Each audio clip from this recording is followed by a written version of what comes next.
Welcome everyone. Today we have our another new episode, and today we will do our summit on talent economy, and we will discuss on metaverse. Our theme is metaverse. We have our honorable speaker, Professor Donald, Professor David Smith, and Madam Dalsey. Thank you everyone for joining today's session. First, I want to give chance Professor Donald how you want to share your views about metaverse. Well, make sure that everybody understands what the metaverse is and isn't. The metaverse actually is a term coined by Neil Stephenson in a book called Snow Crash. And in Snow Crash, one of the lead character would take a break by hooking himself up to this virtual world where, as an avatar, he could interact with other people and basically kind of go into this alternate reality that he enjoyed. That was how he relaxed. And that, in a way, isn't that new, because World of Warcraft, for an instance, is a game where people work together inside the game, and they form coalitions, and they talk to each other, and they get together in groups to interact and create strategy, and it's very, very interactive.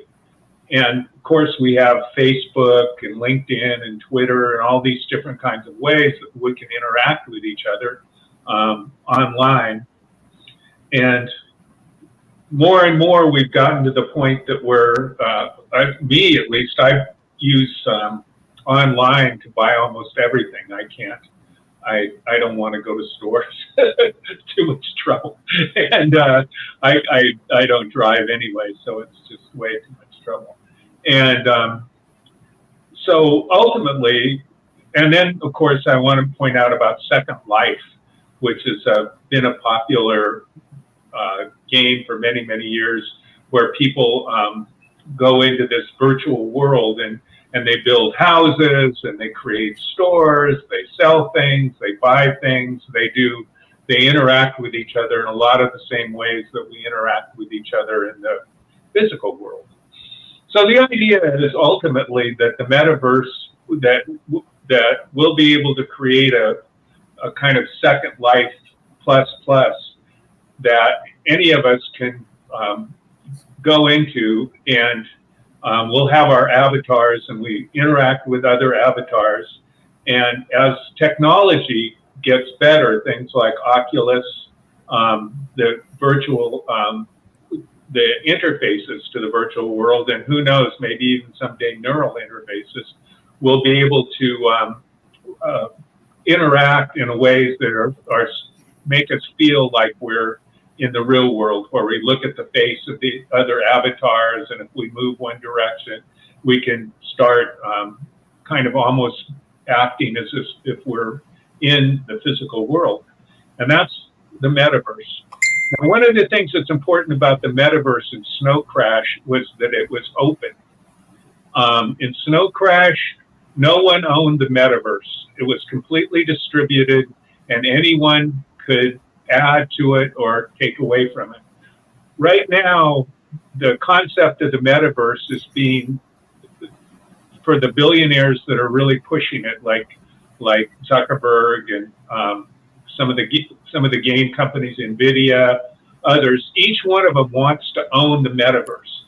They want to have the infrastructure for the metaverse themselves, so that it won't be open. And I think that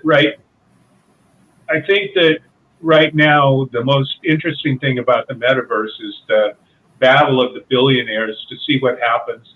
But then as society, I think that we probably would be better off regulating that in some sort of way, or kind of forcing openness.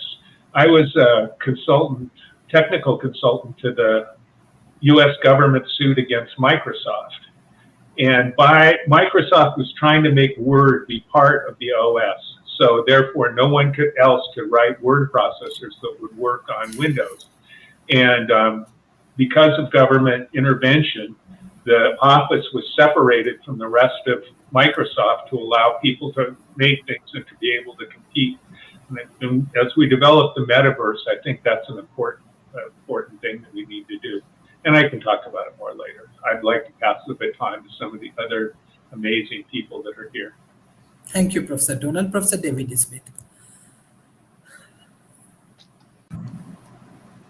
Donald's done a great job of helping set up the metaverse and where it's coming from, and actually the fact that the metaverse is actually a couple of decade old a term that has been brought very popular by what Facebook has done.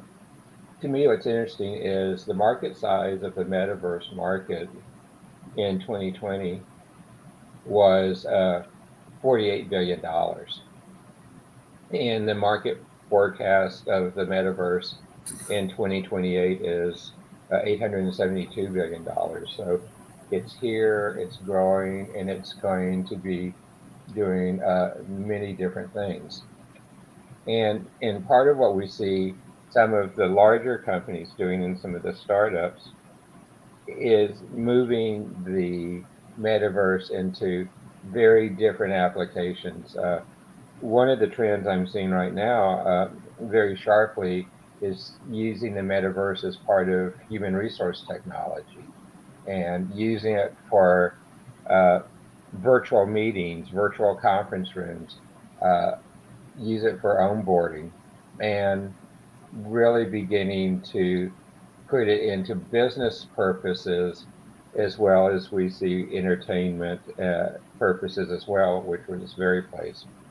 Also in the music industry, with still the COVID fears out there, some of the performers are beginning to look in some of the other metaverse environments as a way to go do live concerts and have live people's avatars in the audience participating with them, because large venue concerts are still a challenge with particularly this variant of COVID. So you're seeing that market begin to come around and begin to do things. One of the more interesting ones right now is in India, the union minister announced that they're going to be using the metaverse to revolutionize skill and training skills for manufacturing in India. They have announced that they want to become the next manufacturing hub after China took the hit with COVID.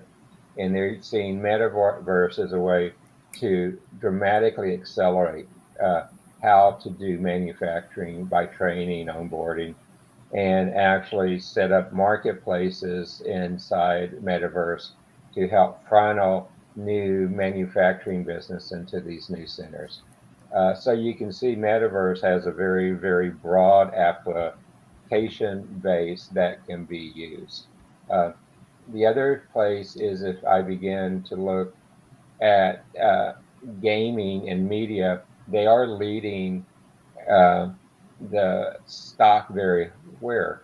And while I'm looking at this, Fox is a developer that they have now said that all of their games will be in metaverse games and will be moving exclusively to that, abandoning other formats that they have produced in the past.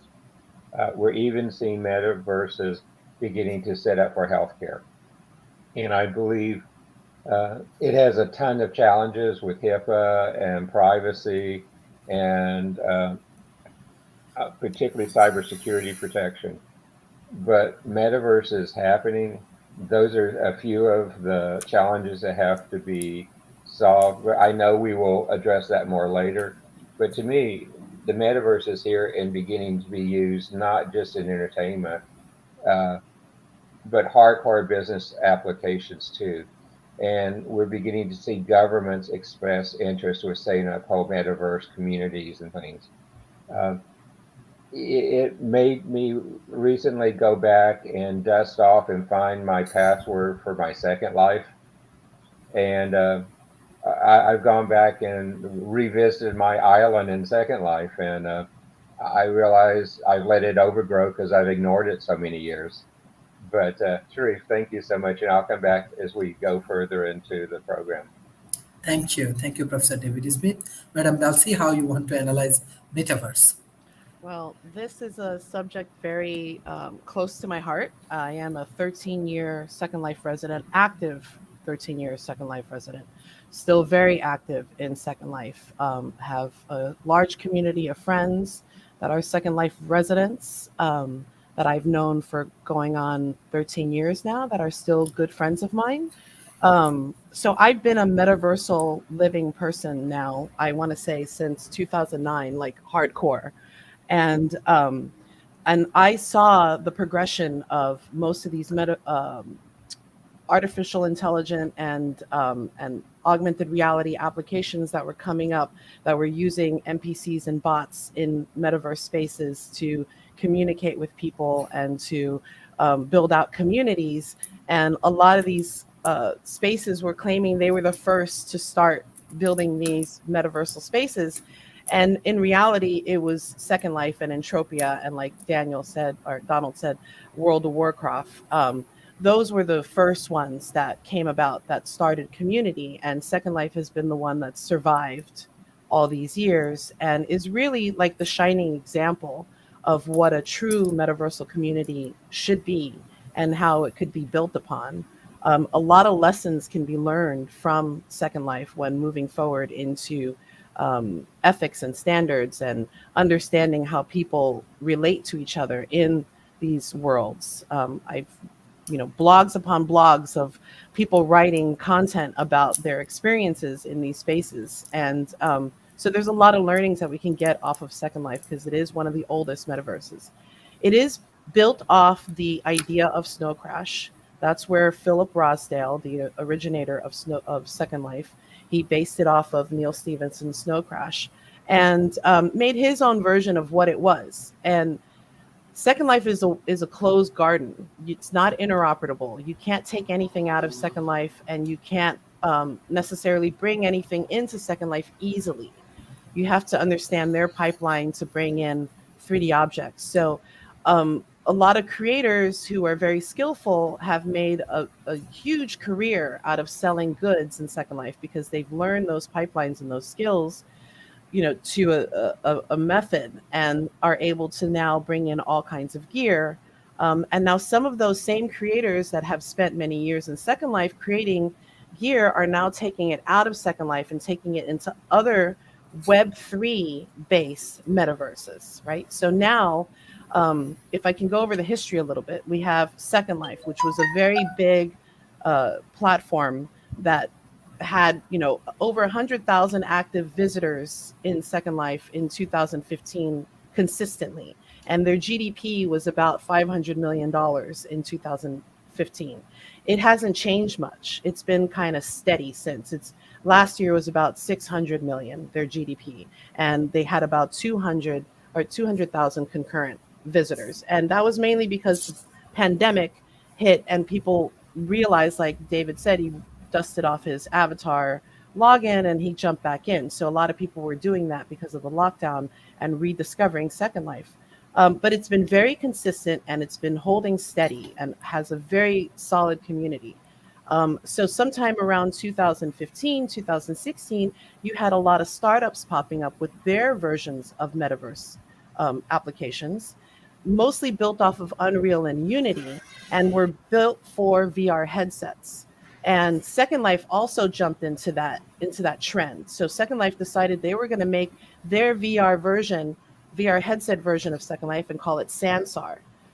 And a lot of the community started to get scared and thought that Second Life was going to throw away the old grid and replace it with this brand new grid. But that wasn't the case at all, because they understood that there was a lot of people who just did not have VR headsets and were still coming in to Second Life to enjoy it through the browser. And even some people had it on their mobile device, on their Android mobile device.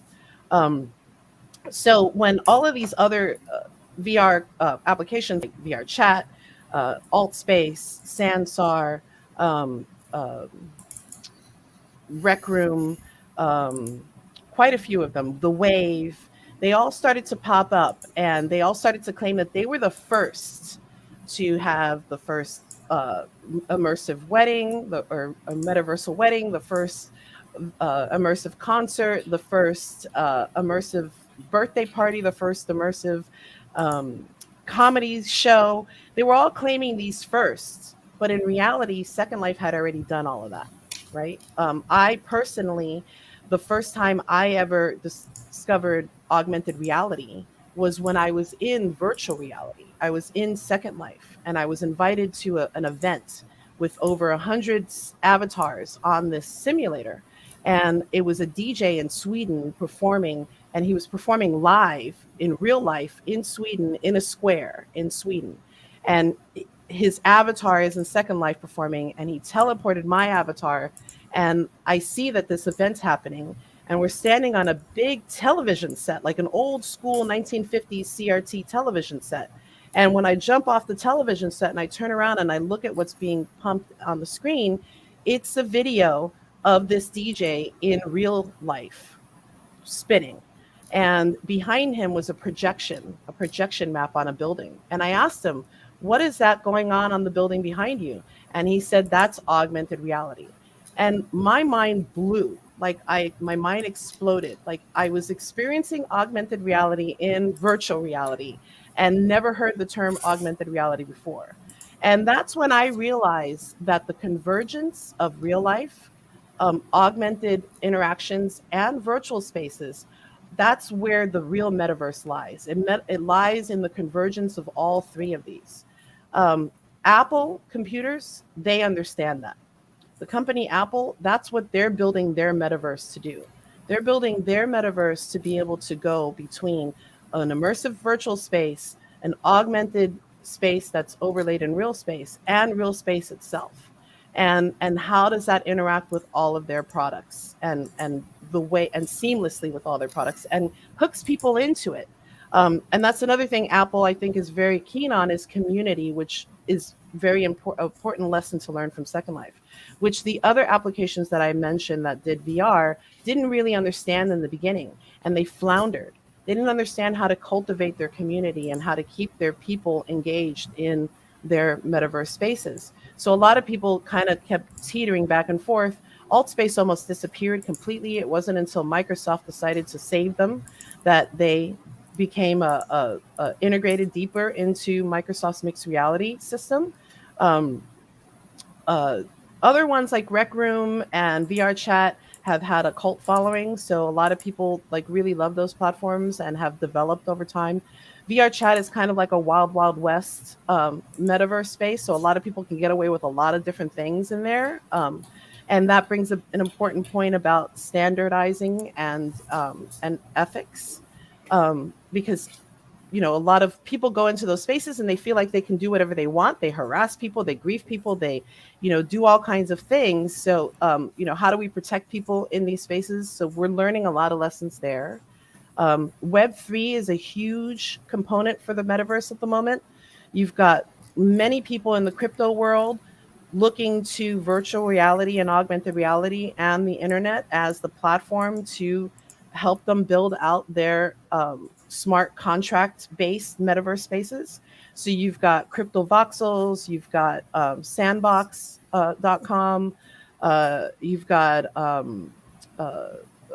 Decentraland. There's quite a few of them that are out there that they're Web3 based or Web 3.0 based metaverses that are being served up using OpenXR and WebXR. And so to go back to Donald's point about Neil Stephenson coining the term metaverse, and when he wrote it in Snow Crash back in 1990, what his intention was, Web 3.0 will help build that initial intention of Neil Stephenson's Snow Crash metaverse, where it's open. It's just this, it's a highway with multiple shops and malls and places you can go to, and you can just explore, and no one person owns it. They're all interoperable. They're all connected. that's where a lot of really smart startup companies that are working on layers and infrastructures and stacks for the metaverse. I know Magic Leap has their stack. They call it the Magicverse. And it's all these different levels of interactivity that work together to make what is considered a true metaverse. And not an immersive, completely immersive metaverse, a mixed reality true metaverse, where if you want to seamlessly, like Ready Player One, seamlessly jump from an immersive to an augmented to just real, but have some sense, like either spatialized audio or cues or haptic feedback of some sort, or even some neural messaging, like Elon Musk wants to, tie us in with Neuralink, and would get like neural feedback of some sort that keeps us rooted in all three of these levels of interaction, and allow us to engage seamlessly in real time. Without too much lag or latency. So those are really important things that a lot of companies are trying to figure out right now with the headsets, with the connectivity, with the community, with the standardization, with the ethics. And it takes everybody to be involved. And like Donald was mentioning, you have these companies who really want to funnel it and siphon it. Facebook spent the last close to 20 years now funneling the internet through its website. And we have all accepted that. Twitter funnels the internet through its website, and we've all accepted that. We go to Twitter and we go to Facebook to jump out and go other places to see what people are talking about. That can't happen to the metaverse. We can't funnel it through a $1 billion corporation. So everybody has the ability to jump in and create their own version of what the metaverse is. I'm personally making my own version of the metaverse under my dulce.com domain. Emmerspace is a proper metaverse platform that I work with, and I build metaversal spaces for people, and I use WebXR to build it, and Unity as well. So it's up to us as individuals to understand that, and the skilled individuals, especially web developers, should really think about this as seriously, because the web is the platform that we are going to use to make all of these metaversal spaces interoperable. And if you understand how to build on the web, you can easily understand how to make your own metaversal space also. So I'm all about decentralizing these spaces. I'm all about fragmenting it. I'm all about making it, giving it to everybody. I advise everybody to seriously think about smart chains and wallets and the new currencies that are coming up. It seems like it's all hype, and NFTs are all hype. And that's what the hip kids and the artists in New York and Miami and LA will want to make you think that, that NFTs belong to them. It's only for artists, and it's only for, gallery owners, and it's only for the hip, cool kids that want to show off their clout of like their Bored Ape or whatever.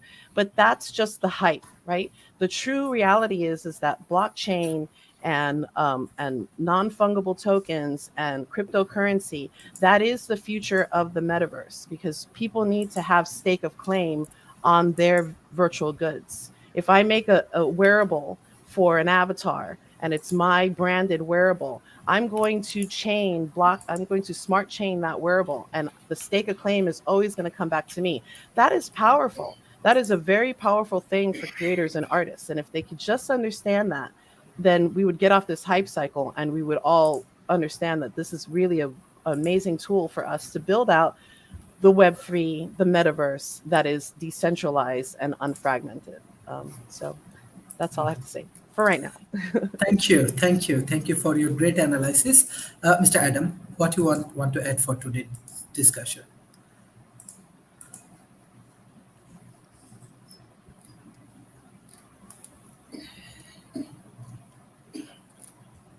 Adam, I cannot hear you.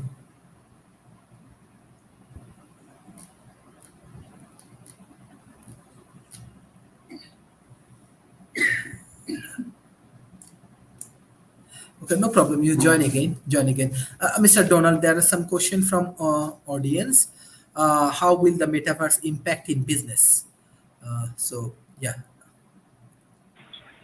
Well, I mean, it's still in an early stage, but if if it evolves, and I see it as a bumpy road, because I'll say, for instance, that Apple has a like way that they don't like interoperability, and they want to make sure that you have to go through them so that they can take a piece of the action, and they're getting some lawsuits against their store because of that. But iOS prevents basically some kinds of interoperability in the store. You can't load things that don't come from the store and things like that.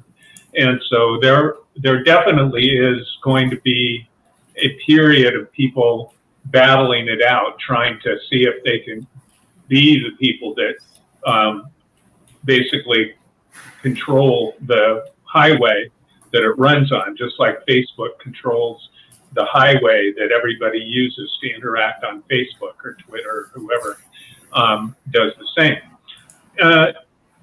Ideally, if as the metaverse comes out, like you think of phone companies. I mean, there's different types of phones, different phone companies, all of these different things, but they all have to use the same standards so that they can talk to each other.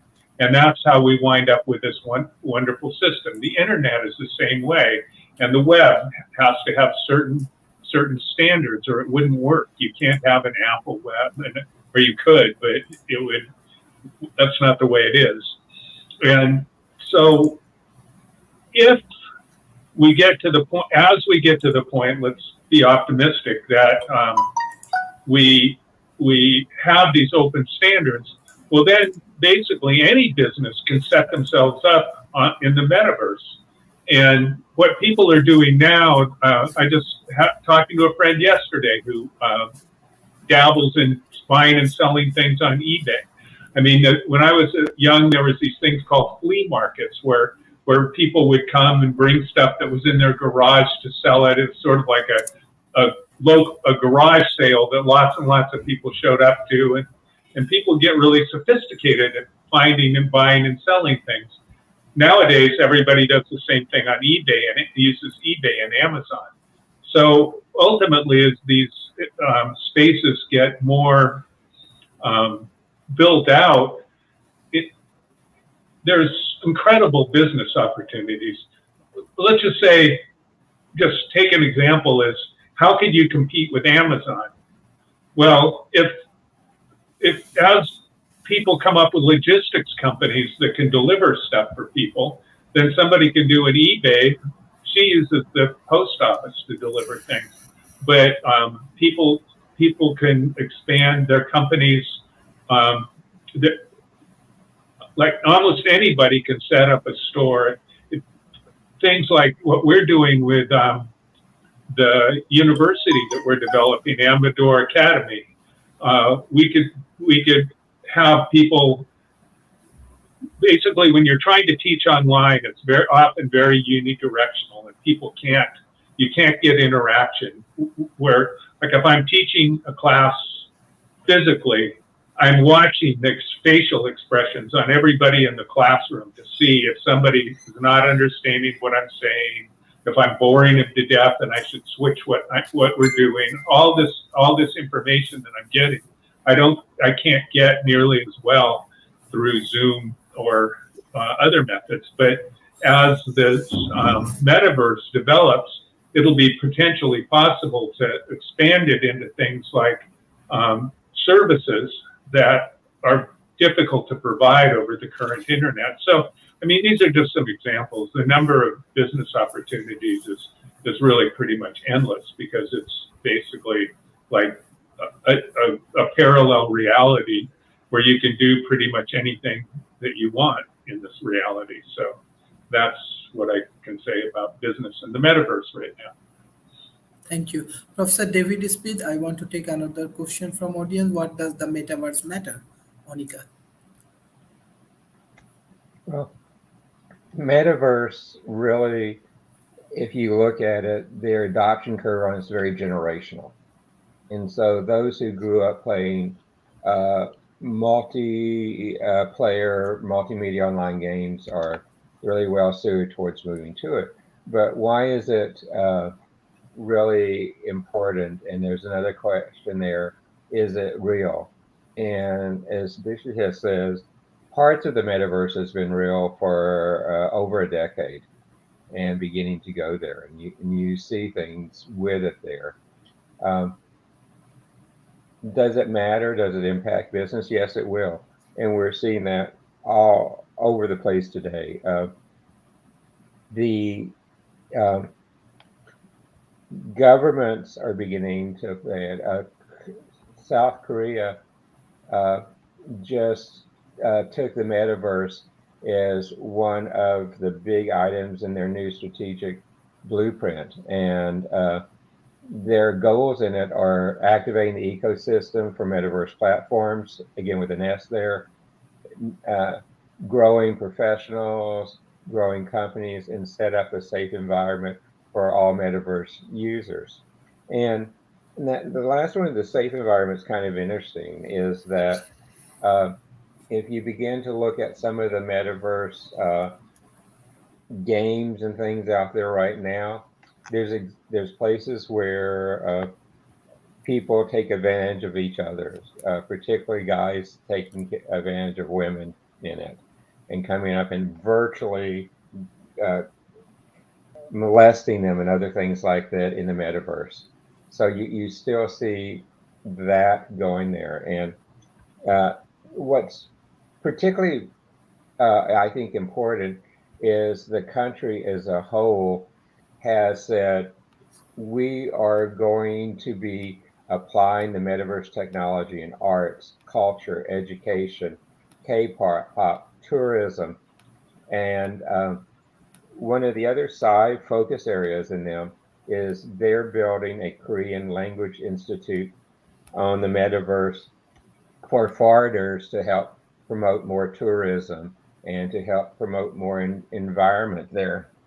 And for a government in a developing country like Korea to begin to say, this is going to be one of the most important things that we're doing in our next strategic blueprint, answers some of the questions is what is the role of the metaverse in developing countries?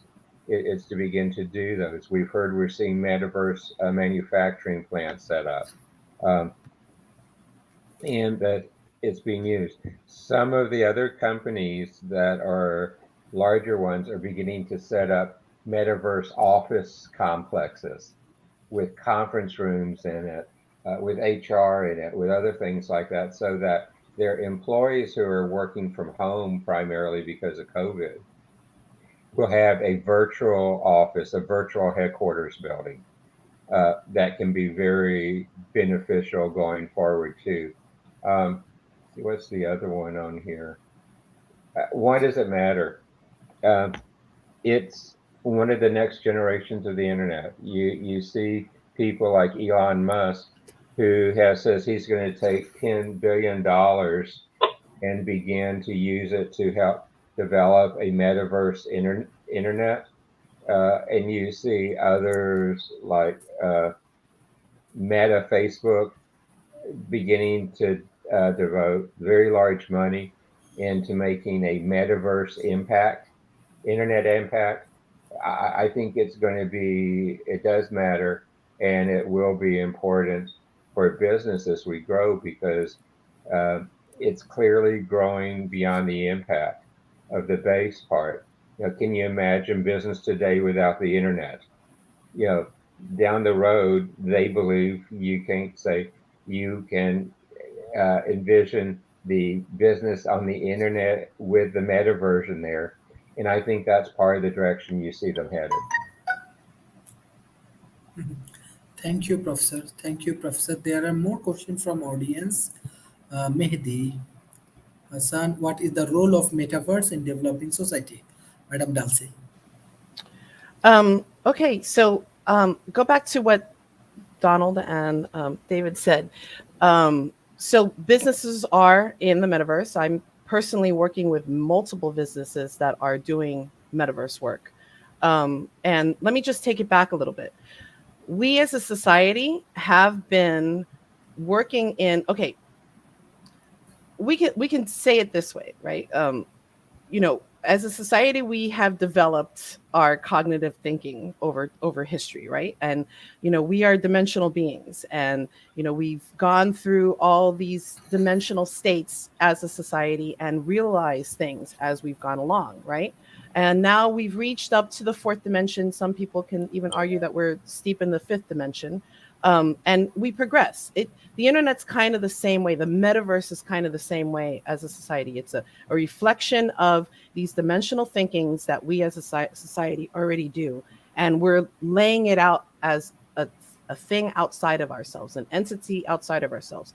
And we started it with the internet, right? This massive space that connects everybody together. And we all jumped into it. And I remember back when I first started in the internet, I've been in it since 1994. People thought it was a novelty. It was a joke. It was funny. It was like, I'm going to go surf the web online tonight. It was like a joke. You don't have a life. You're sitting in front of your computer surfing the web. You're not going out meeting people, right? The metaverse. Whoa. Is that? I hear a really loud noise right now. Can somebody mute the mic? Yeah. Now? Well, yeah, it was a really weird, loud noise. Okay, so thank you. Yeah, it was coming from you, Shar. Yeah, so the metaverse, it's been around since the very beginning of the internet, right? As far as like the foundation of it. The internet was the first version of the metaverse, the web 0.1. We just didn't really see it or understand it because we were so still steep in real life, right? And it literally has not taken it. Most of society has not realized how steep in the metaverse we are until 2020, when they were forced to stay home and not go out and participate with the world. I'm still getting weird feedback every time you unmute the mic, Sharif. Thank you very much.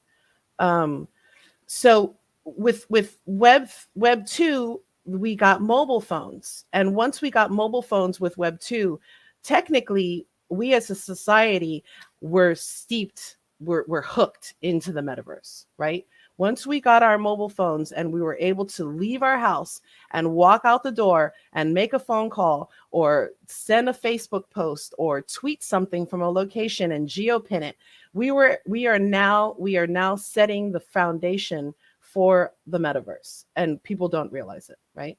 The idea of sitting in front of your computer or putting a headset on and going in an immersive space and getting lost for hours and hours scares a lot of people. They don't understand that concept. It's a very scary concept.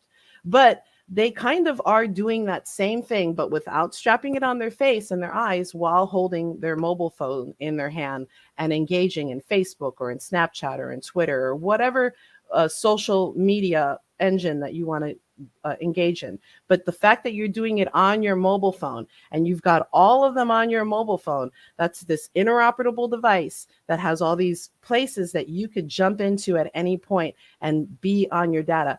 That is a metaversal experience that we are not realizing, right? It's just we're taking it for granted. The reason why it matters is this handheld device is not going to be the thing that moves us further. The thing that's going to move us further is being able to directly take this information and pump it directly into my eyes, directly into my ears, directly into my head, have it feel my body feel the interaction that's happening off of this device. That's where it's going, and that's spatialized computing, and that's on the horizon. That's what Metaverse, Magic Leap is working on. That is what Apple is working on. That is what Google is working on. Microsoft, many companies. You've got headsets up the yin yang. I mean, CES just happened, and you got all these headsets coming out. There's Mad Gaze, Nreal, Magic Leap 2. Apple's rumored to be releasing one pretty soon, either this year or next. We've got these headsets that are coming. Spatialized computing is coming. That's why the metaverse is important, because once we have spatialized computing, what are people going to be doing with spatialized computing, right? What are the applications that they're going to be engaging with? How are they going to be working with other people, collaborating with other people? And that's through spatialized computing and the internet. The internet is the main highway of all of this. It's the backbone to it all. So Web3 really is the glue that will make all of these things interoperable. So it's okay if Apple makes theirs a walled garden. The fact that they have a browser on their device makes it interoperable. You are now able, I can go to sandbox.com on my Apple phone and jump into that metaverse on Safari. I can go to, Crypto Voxels. I can go to my Space and jump into that metaverse on my Apple phone through the browser. The glue is the web. People will make applications that will harness the capability of the hardware. So Apple, this iPhone 13, it's got all these amazing capabilities. I'm going to try to make my experience, that whoever is using an Apple device, tailored to an Apple device. And then I will also tailor my experience for a Microsoft product, or I'll tailor my experience for a web product. It's all within the development or the developer's realm to make their metaverse interoperable across all these devices. So regardless if Apple has their closed garden, or Facebook has their closed garden, or Google has their closed garden, it's still going to be interoperable in some way when you have the internet or the web as the backbone to make it interoperable. Now, for businesses, it's very important, especially entering into the spatialized world. I'm in Hollywood right now, and I work for studios, and I work for agencies, and I work for telcos. Okay. And one of the major telcos right now, I help them get into spatial. And spatial is an application that's collaborative, and it's interoperable, and it works on the mobile device. It works on the VR headset. It works on a AR headset, and you can get in there and you all are in the same space working collaboratively. And I onboarded them to do exactly what both Donald and David were saying about how to keep employees engaged, collaborate, HR sessions, onboarding. They use this all for those purposes. And right now I'm working with a startup that is working to build a backbone infrastructure layer to the metaverse that companies can plug into their system to help distribute content in real time with zero latency anywhere in the world at any geo-pin location. So if I'm standing here in Santa Monica at the Santa Monica Pier, and I want to have all 3D content and media related to Santa Monica Pier over the history of Santa Monica Pier come to me in real time simultaneously at once, and I can shift through it or navigate through that content, I'm able to do that with this layer that my company is building for other companies. So it's helping, enabling companies to go back to legacy content that they've had, that they've built and made for many years, stuff that they've funneled through Facebook and Twitter that they only have there. They can now aggregate all of that out and put it into this new media, smart media repo of their own repository that they own. And then that repo is what we're calling a hive, would then disseminate all of these different content pieces to whoever's searching for it anywhere in the world in real time. And that's a very powerful tool for companies. And we're just one startup thinking of this. We have other startups thinking about new protocols. So I have a friend that partner company, a friend company called Versus.io, and they're creating a whole protocol for hyperspace.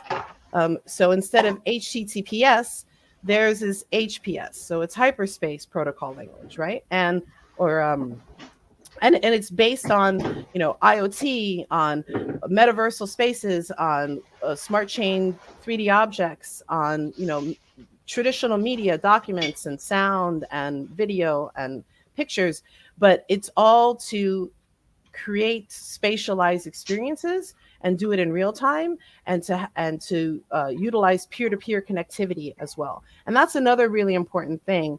Peer-to-peer connectivity is what's going to keep us safe in the future, and is what's going to keep us more secure in the future. If we can bypass going through the major companies to share data and to share information, and we're more peer-to-peer, that also helps build out a more proper metaverse configuration. And Apple, again, I'm going to go back to Apple. Apple understands that. That's why they've got this wonderful little notch on the side of the Apple 13, the iPhone 13, because this is a peer-to-peer device. So when Apple announces more of their spatialized interactions with people, well, let me say it this way. Right now, you can, with FaceTime on your phone, you can scan a 3D object. You can scan an object in your real space, turn it into 3D, and share that 3D object through FaceTime with the phone.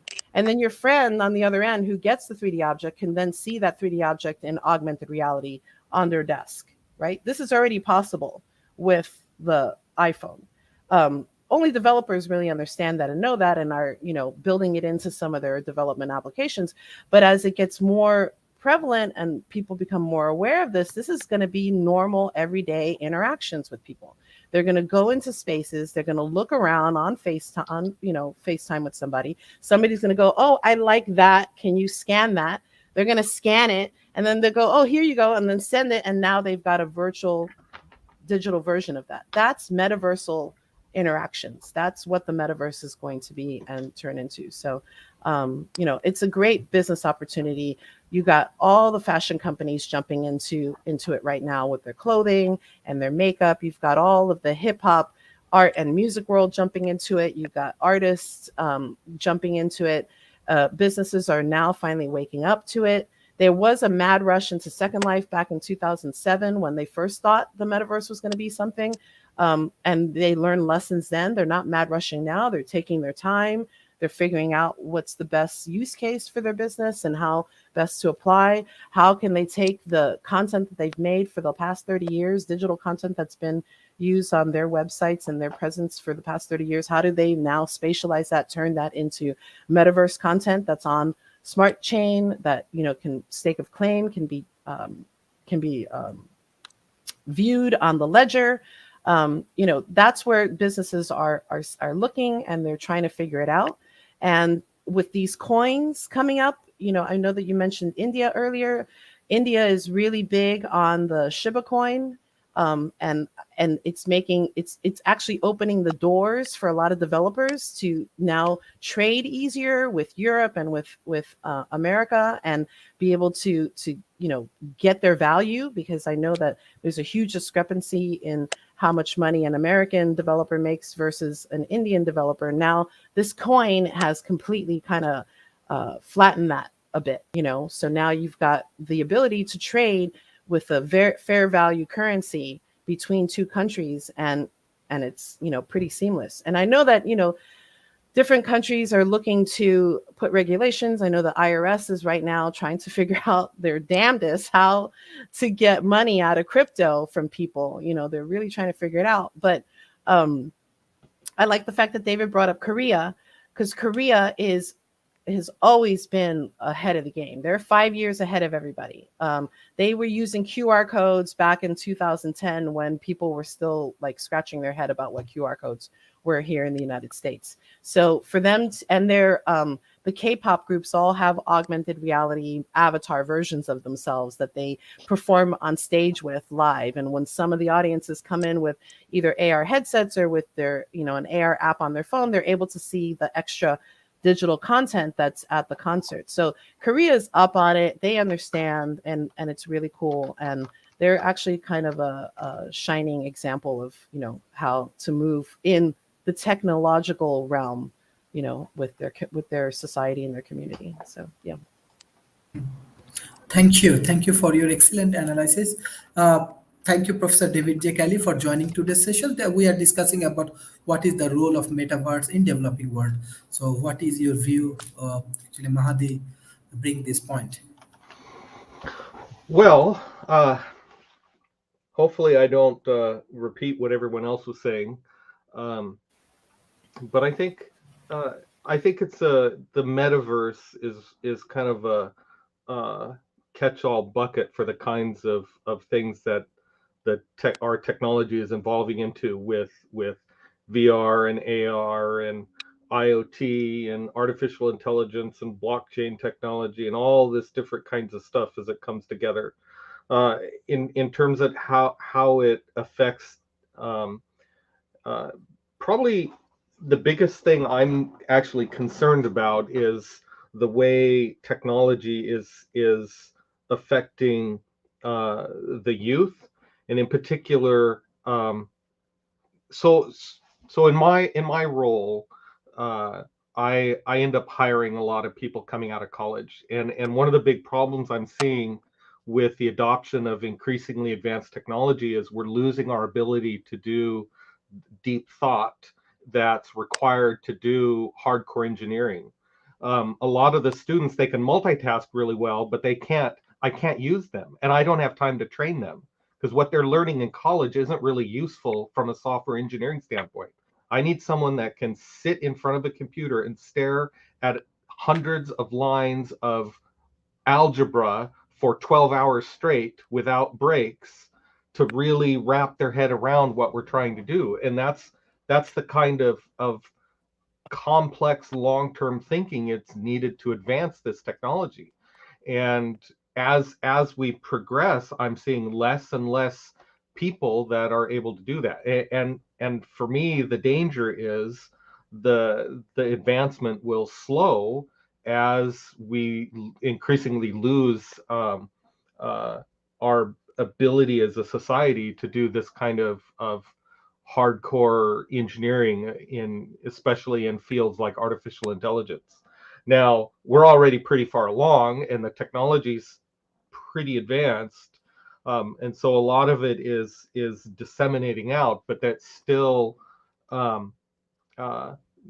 we're still going to hit a wall if we can't produce enough people that can do this kind of thought. So the danger for me and in my field is that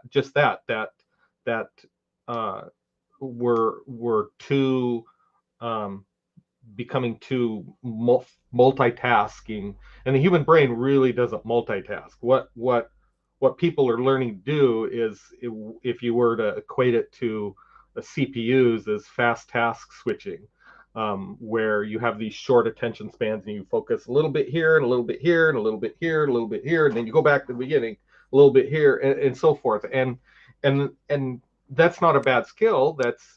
But it's also not productive if that's all you can do.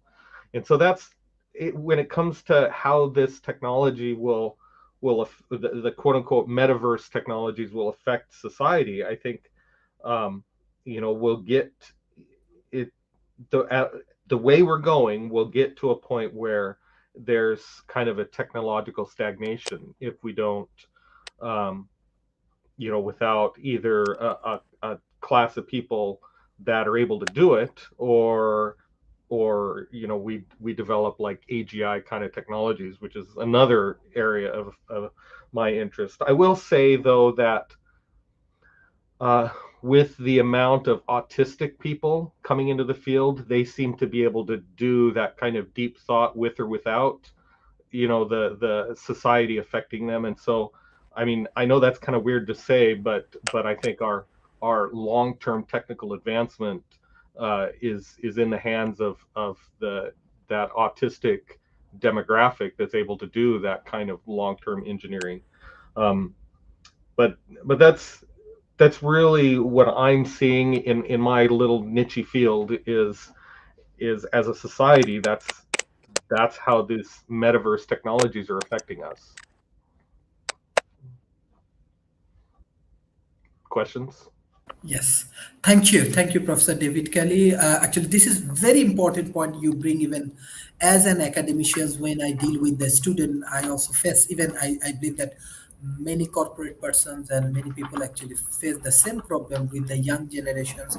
I believe this kind of guideline is very important, how they can choose their careers, focus in their works, bring result for their career. This is very important, very important.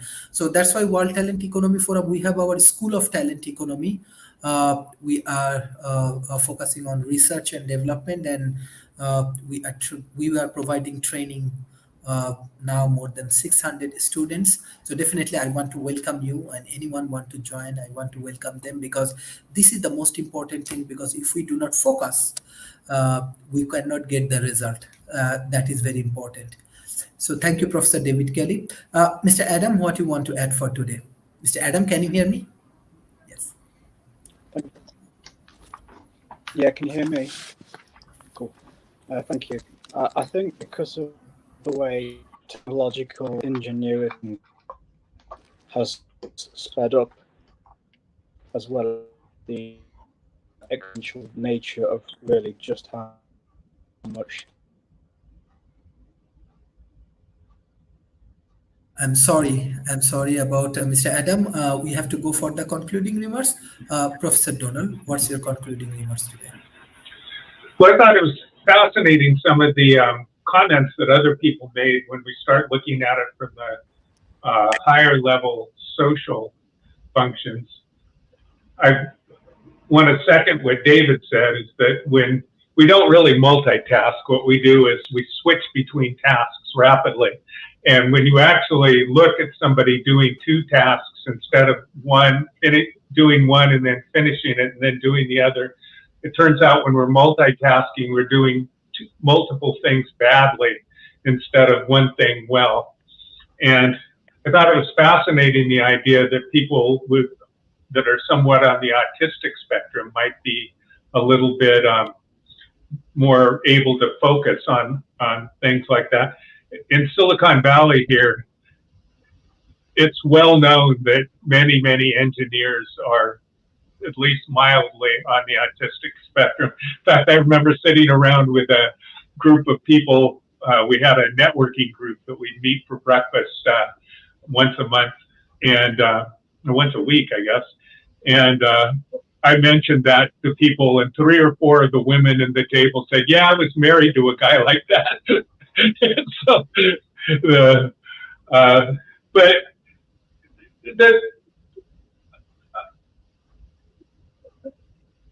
it turns out that people do have relationships that provide some of the cognitive and the psychological and physical benefit that you get from having a human relationship. If people are completely isolated, very bad things happen to them very quickly. Their immune system shuts down, a lot of things wind up. And so, many, especially in COVID times, think of how much we're isolated from other people. And you have to ask the question, well, does, interacting with people on Twitter, or even better, Second Life, or something that actually starts bringing your proprioceptive senses. I mean, we have more than 5 senses, and one of the senses we have is our sense of where we are in space. That's proprioceptive, whether we're upright or lying on our side and things like that. We actually feel that and know that. And with the more advanced AR technology, we're able to start incorporating that into our interactions, as Dulce said. So I want to just say that I went and talked to Linden Labs because of my work in network sociology. I went and talked to them for a little while, and they told me that they hire an economist in Second Life to try and make sure that there's the right amount of currency in circulation so that Second Life currency doesn't vary wildly from the dollar. It tries to keep it pegged to the dollar. So they actually have a full-time economist monitoring the thing to try and keep it stable. So where I'm going with that is that as we do this, there's a lot of really wonderful ways that we can study human behavior, but we also have to find out ways that we can kind of intercede. And as I mentioned before, the original first head of the American Sociology Association talked about a kind of incremental sociology where you actually tried to make changes and then you looked and observed what happened. And then if it wasn't something that was a good idea, you stopped it, you tried something else. The idea that we don't know from the big picture, like Marxism or something like that, how society is supposed to be. And within the new virtual in the metaverse, it gives us a really good opportunity to be able to start understanding more about how humans like group and interact with things. But and kind of right now that's happening on Facebook and places like that. And it's actually, there's a lot of damage that's being done to society right now because people have the opportunity to get to know all kinds of different people and do all kinds of different things and learn all about the world. But there's a huge tendency for people to be quite tribal and only interact with the people that they feel most comfortable with.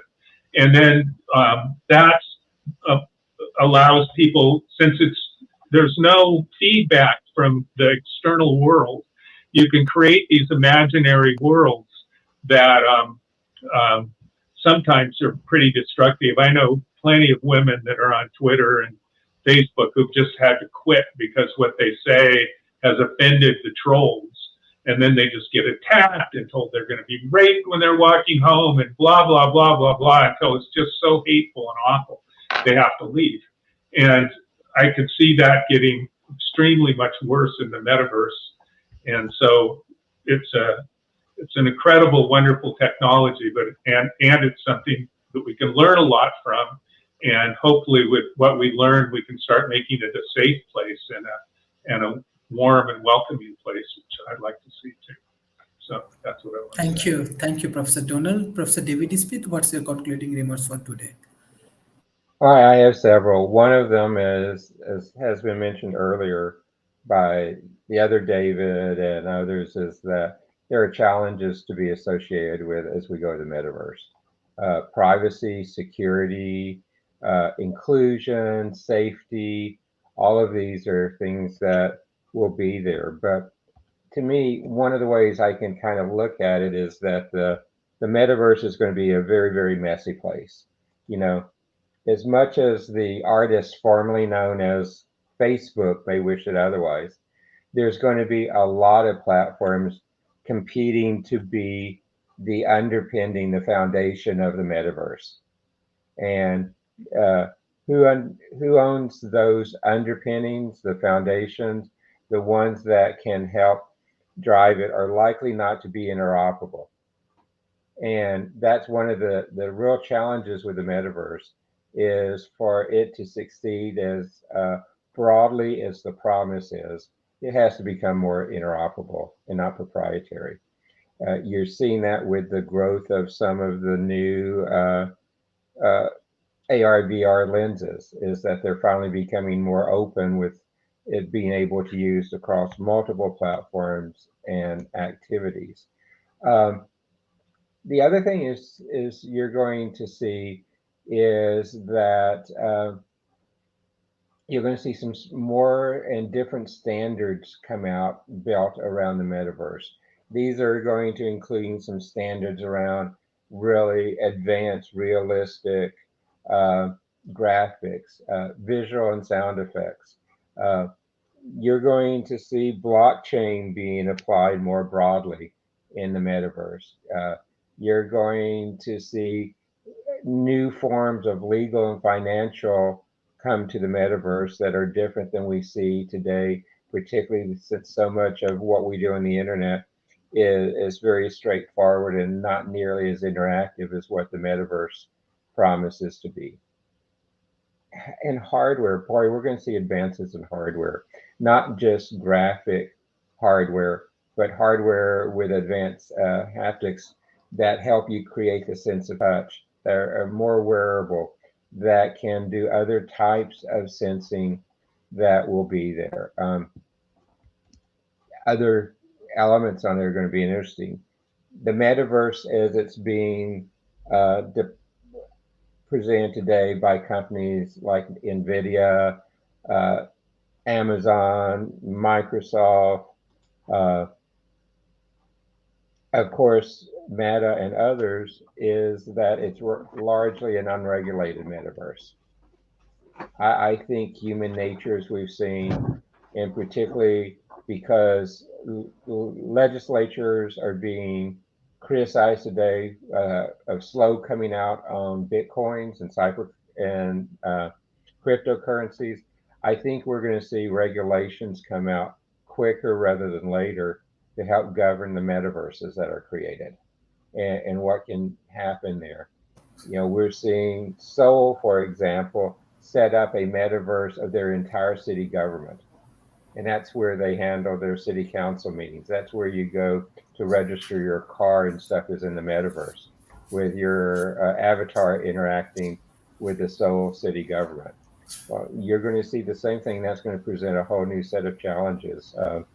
You know, I bet you when I interact as an avatar, I'm going to be slower than I am just filling out a form on a website. But on the other hand, on a generational basis, that might encourage some of the other generations to jump in and use it because of the familiarity of looking like a person's working with a person. So metaverse is real. It is at it's hard to tell you that for an industry that's over a decade old, it's still at its infancy of it going forward with really the more advanced 3D interfaces, the haptic interfaces, and how that's going to go. But it is one that is where it's approaching that 10% market penetration on the Fisher-Price curve. And most technologies, when they pass that 10% point on the Fisher-Price curve, it's going to go to substitution, which means it's going to go into really a more advanced market. So we're there and it's moving. And, you know, it will be close to $1 trillion marketplace before the end of this decade. So I think it's moving and we're there. So Sharif, thank you for letting me be part of today's panel. Thank you, Professor David Smith. Madam Dulcie, what's your concluding remarks for today? So yes, interoperability is very important moving forward. We have to make sure that when we're building out these spaces that we are considering all devices and all communities and all pipelines and all ways to bring people into the experience. But to go back to what David Smith was saying about, you know, regulation, we're not going to be able to regulate a private company the way that, you know, we feel we should. What we can do is defragment these private companies so that they have to be forced to adopt some of these regulations and these standards. That's what we need to do. And we need to make people aware of the fact that these funnels, Apple and Facebook and NVIDIA, they're not funnels to the metaverse. They are just all components of it. There are other destinations on the metaverse. And when we're working with our spatialized hardware that will give us haptic feedback, spatialized sound, will, you know, give us different types of visuals, whether they're displayed on a screen in front of your eyes, or it's a light field shooting the light rays into your eyes, or it's a holographic display in fog standing in front of you in the real space. All of these things are different spatialized interfaces that we are going to be engaging with moving forward. And we have to be aware of that because that's what that's where the hardware is going. Our mobile device is going to disappear. These flat screens that we're sitting in front of our laptop and our desktop, that's all going to disappear. We're going to be present in a way that we've never been present before. You know, the idea that Leonardo da Vinci wrote about all those years ago of how we were going to be able to communicate and connect across the globe, you know, in real time and not have to leave and not have to travel to get there. We've been doing that since the telephone, right?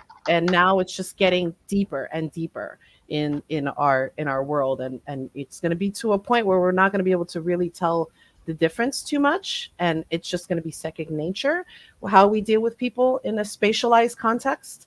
A lot of people just can't see that or understand that or visualize it just yet on the consumer realm.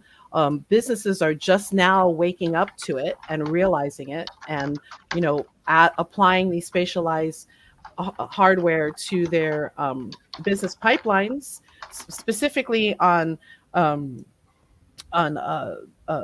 warehouse floors or in the assembly line or in the factory to fix objects or items, or even onboarding people into their system.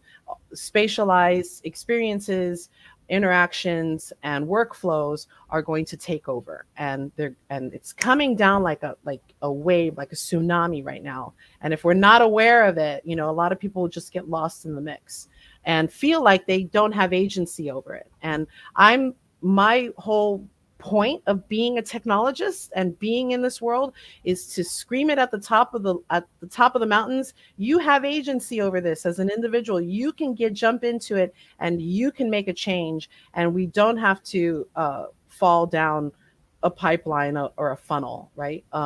And there are a lot of independent people like me and a lot of independent companies that are not working for Facebook or Google or NVIDIA or Unreal or any of these other companies that are working very hard to create standards, to create ways of working in these spaces. You've got the IEEE, you've got the W3C, you've got the Kronos group, you've got the there was another one. There was a crypto forum that is coming up right now where they're trying to regulate all the crypto.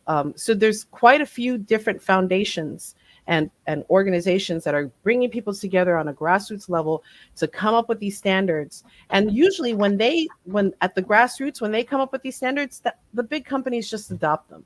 So the W3C, they made a bunch of web standards. The Kronos group made a bunch of 3D spatialized standards. The IEEE, they've made quite a few standards. And the big companies have all just kind of followed suit and are now adopting most of those standards.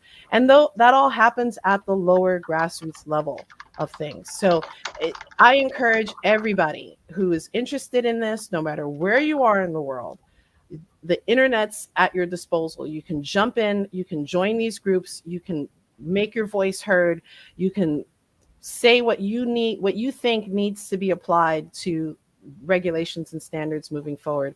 And the big guys will start jumping on it because they want to have developers. They want the small guys to come into their worlds and start building things. Facebook's metaverse won't be successful if it doesn't have people adopting it.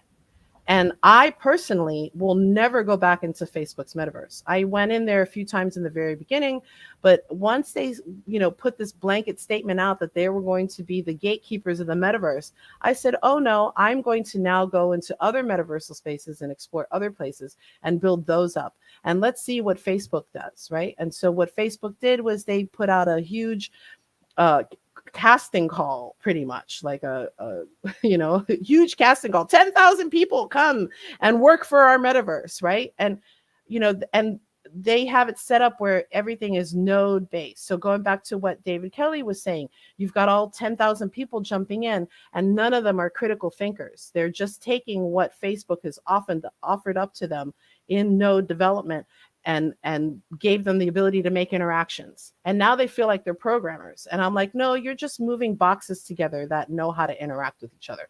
The real secret is what those boxes are programmed on. And that's what David Kelly is talking about. You've got these kids that are coming in who don't understand basic syntax of, code. And what does that mean? They understand node development. They understand how to, put things together. And once you put them in proximity to each other, something happens. That's what Apple is doing with their Swift program as well with young students. It's a different way of thinking that these young kids are being taught. And the big corporations understand that. And that's why they're pushing that, because they don't want you looking under the hood. If you inspect the Facebook profile, you will see a huge warning that says, this is bad. You're not supposed to be doing this. Get out of here. We think you're a hacker, and they'll kick you off their platform if you keep inspecting, right? They don't want you looking under the hood. They don't want you seeing how the sausage is made. They want you to just take what they give you and put it together. So I agree with David. I agree with everybody. We really need to step back and encourage people to really be aware of what's coming down the pipe and to have agency over it. If not, then it could be a scary place. So that's my 2 cents. Thank you, Madam Dulcie. Professor David Kelly, what's your concluding remarks for today? Well, I just would like to encourage everyone to get involved. And I think if you want to work in the field, do something. You know, in Silicon Valley and in my world, you know, for the most part, no one cares if you have a degree. It's about what experience you have. You know, go and do something. Learn whatever, you know, programming language or whatever it is you're interested in. If you want to be in VR or do stuff in VR, learn Unity or learn something else, but do something. That's the single most important thing. And you know, the more people we have participate, the better. That's probably the single most important advice I can give for people that want to get involved. Thank you, everyone. We just finished our 466 episode. This is part of our summit, Talent Economy. Thank you, Professor Donald, Professor David Smith, Madam Dulcie, and Professor David J. Kelly for your continuous support for World Talent Economy Forum. Hopefully, through these open dialogues and lot of good initiative with the developing world, we can change millions of people's life. Thank you for joining today's session. Thank you. Bye-bye and take care. Bye, guys.